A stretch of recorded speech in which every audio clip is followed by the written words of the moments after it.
Hey Daniel. Hey Kyle, what's up? I just found out that one of our machines detected a 2.5 earthquake just within the Bay of Plenty. How frequent are the quakes? We detected at least 60 earthquakes of similar magnitude within the past 24 hours. Okay, keep an eye on it and also on White Island in case it is also affected.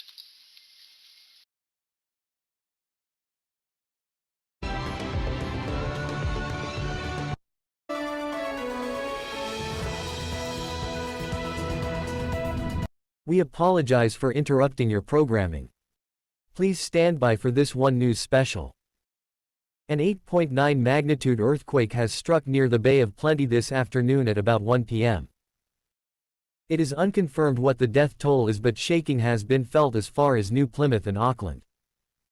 While GeoNet have been determining the cause of this sudden earthquake, they have strongly advised all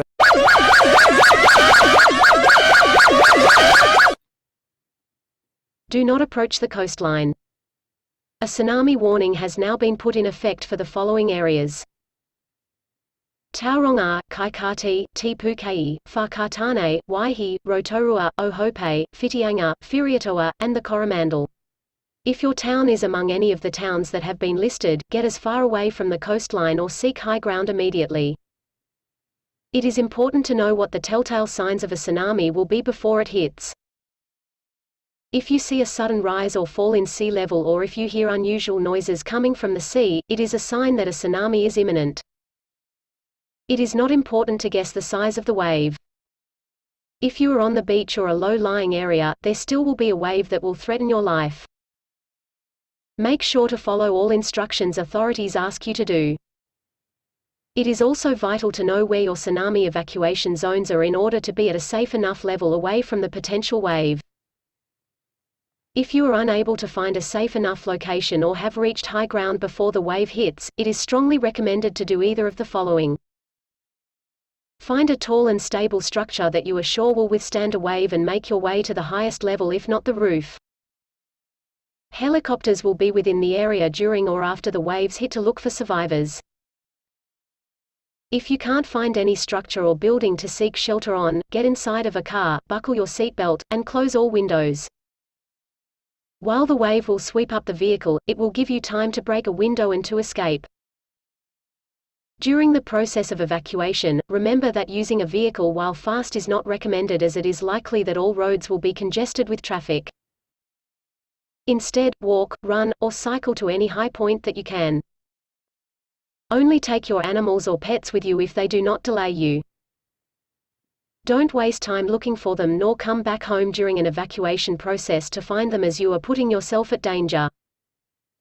While evacuating, look for hazards caused by the quake, such as cracks in the ground or fallen power lines. Take care not to approach any puddles that any power lines have fallen on, as it will electrocute you. Also remain away from unsafe buildings or structures that may look as if they will collapse.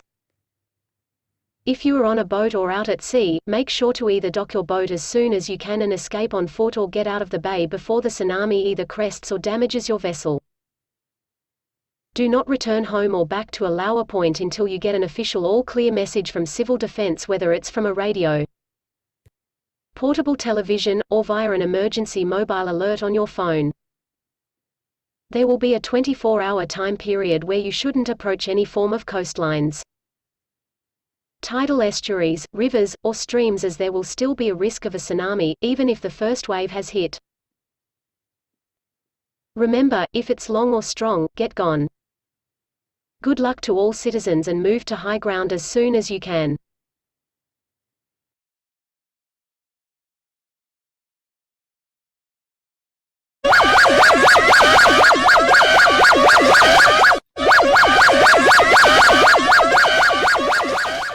Kia ora, we have interrupted your programming for an update on the tsunami alert given out earlier today. The waves have struck. Currently, the affected areas involve Tauranga, Ohope, Waihi, Whitianga, and southern parts of the Coromandel. While an all-clear announcement is imminent, It's important to keep in mind that all residents are still not to approach any coastlines or large bodies of water, as there is still a risk of an aftershock or another earthquake triggering a tsunami.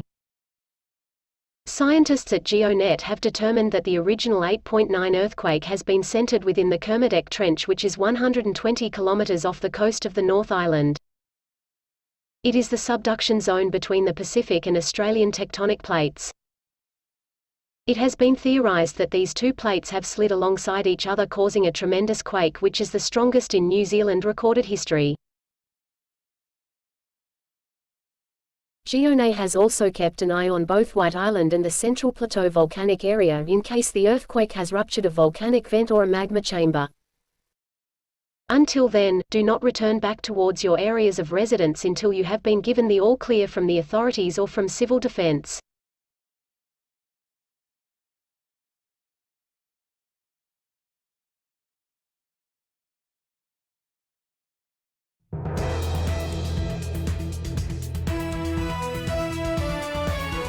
After today's earthquake, which has been felt throughout the entire North Island and parts of the South Island, a tsunami of about 10 meters struck the Bay of Plenty, killing at least 2,700 people. Civil defense has claimed that more people could have been killed if it weren't for the warnings that were given out before the waves hit.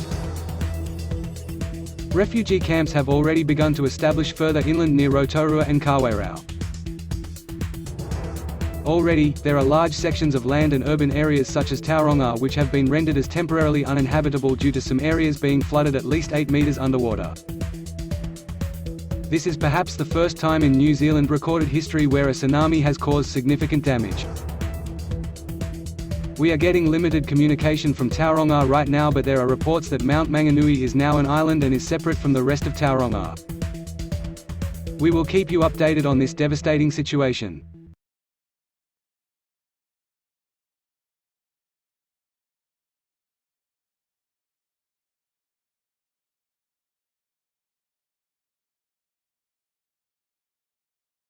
Oh my god, come here. What is it? There's a 9.4 magnitude earthquake just off the coast of Tauranga. What the hell? Contact everyone you know and raise the alarm.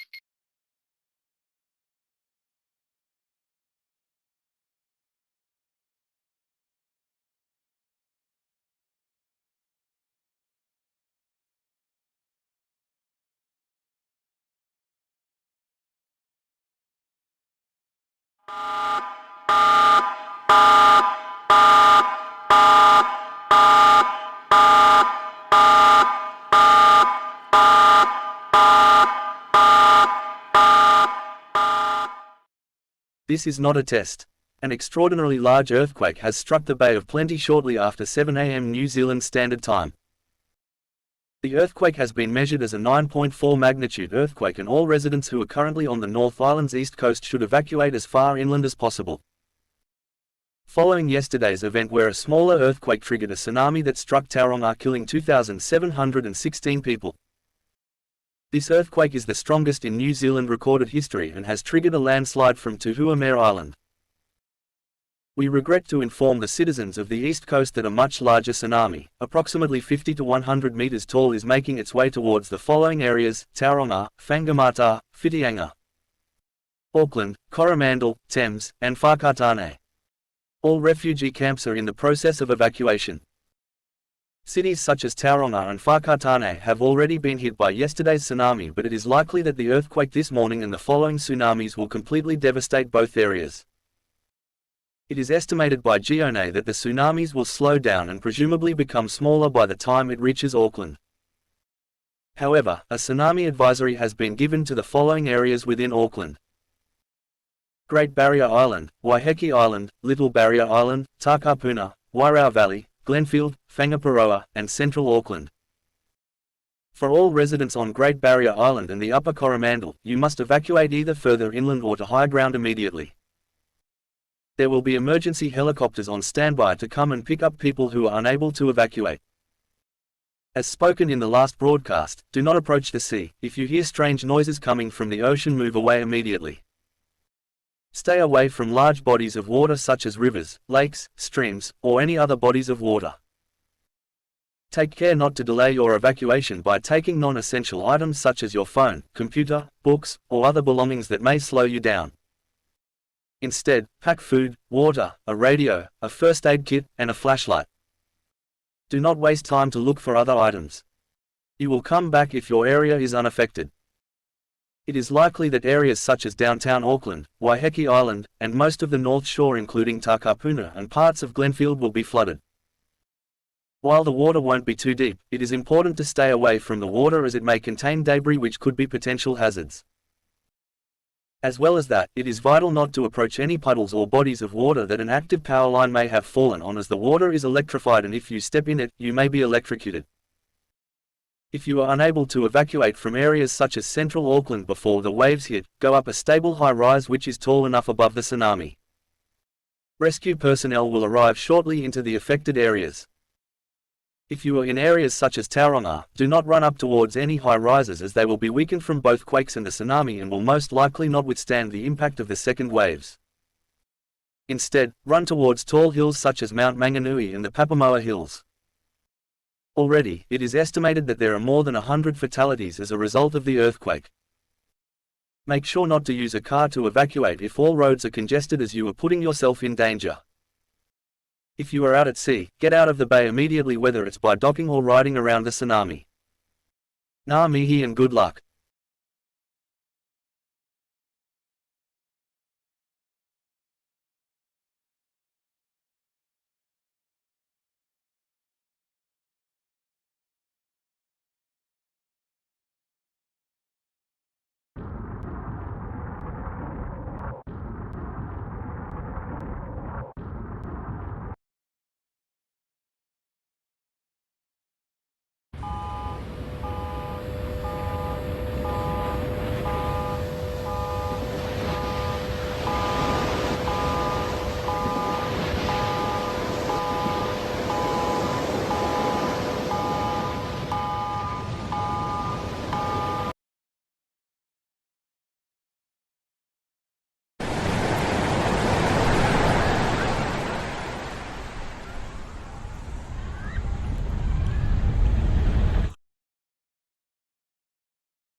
This is an update regarding the tsunami alert that was issued at 7:32 am New Zealand Standard Time on the 14th of August 2023.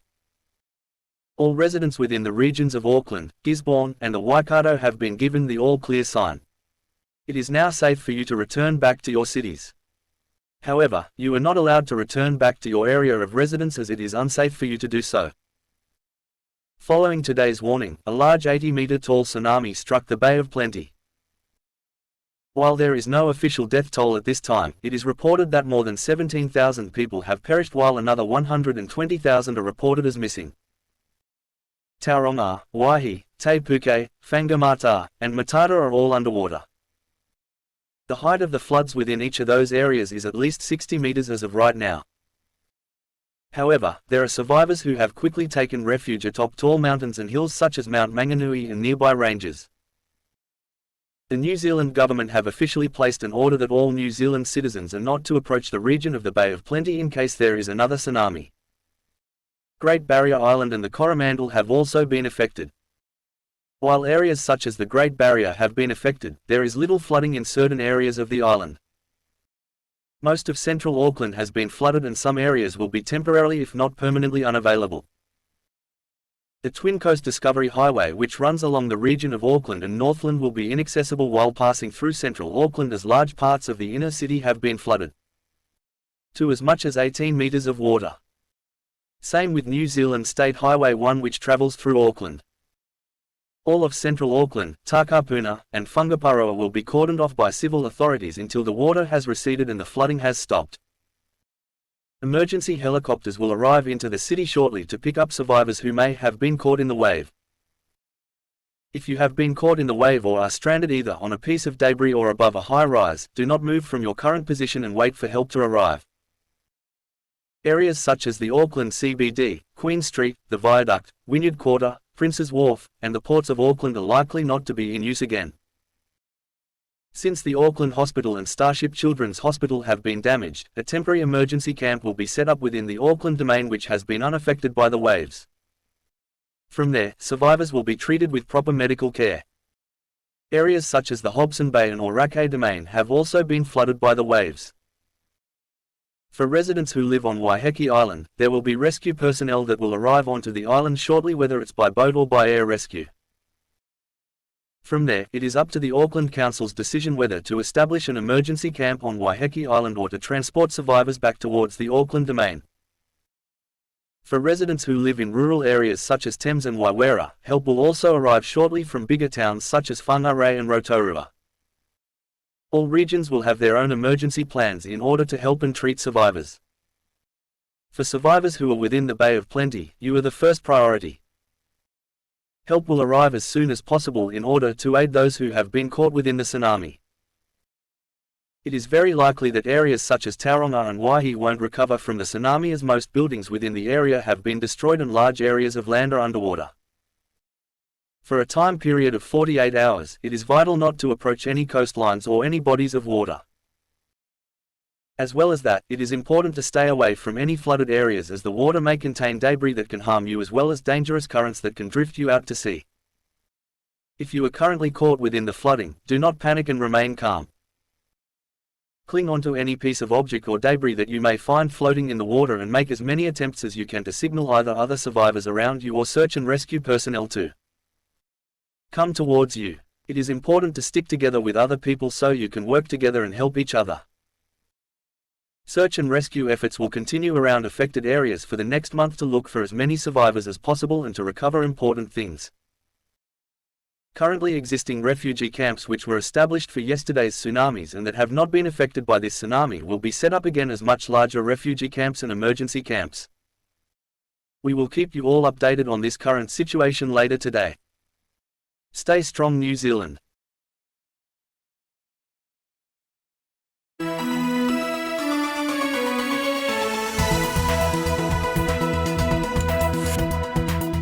It is a devastating day for New Zealand. After a powerful 9.4 magnitude earthquake struck the Bay of Plenty at 7:30 this morning, another tsunami struck the east coast of the North Island again. Tauranga, Waihi, Te Puke, and Whangamata have all been completely devastated. GeoNet has confirmed that the waves were 80 meters tall when it first made contact with land. Auckland has received extensive damage around the Waitemata harbour and up north near Wangaparoa. Areas around the Gisborne region have also been partially affected but only experienced waves as tall as 5 meters. The tsunami was as a result of a huge landslide that occurred from Tahua Island during the earthquake. The death toll has increased up to 213,000 people so far that have been killed in the waves. However, Civil Defence reports that more lives could have been lost if it weren't for the warnings that were put in place as well as local geography around some areas. Some satellite imagery as well as local weather satellites have picked up the true extent of the devastation caused from the tsunami. Most of Tauranga has been flooded and is underwater. Large parts of central Auckland have been flooded as well as the Wynyard Quarter and the Auckland docks completely underwater. The Wangaparoa Peninsula has now been turned into a separate island as a result of the flooding. Large parts of the Coromandel as well as Whitianga, Whangamata, and Thames are also underwater. Great Barrier Island has also been affected by the tsunami, which has completely devastated the communities of Claris and Okupu. Civil Defence stated in an announcement earlier today after the tsunamis struck that there will be help shortly underway. However, there are reports that areas such as Tauranga are inaccessible due to the extent of the damage and the flooding. We here at OneNews and TVNZ express our sincere condolences to the victims and people who have been caught within this tsunami.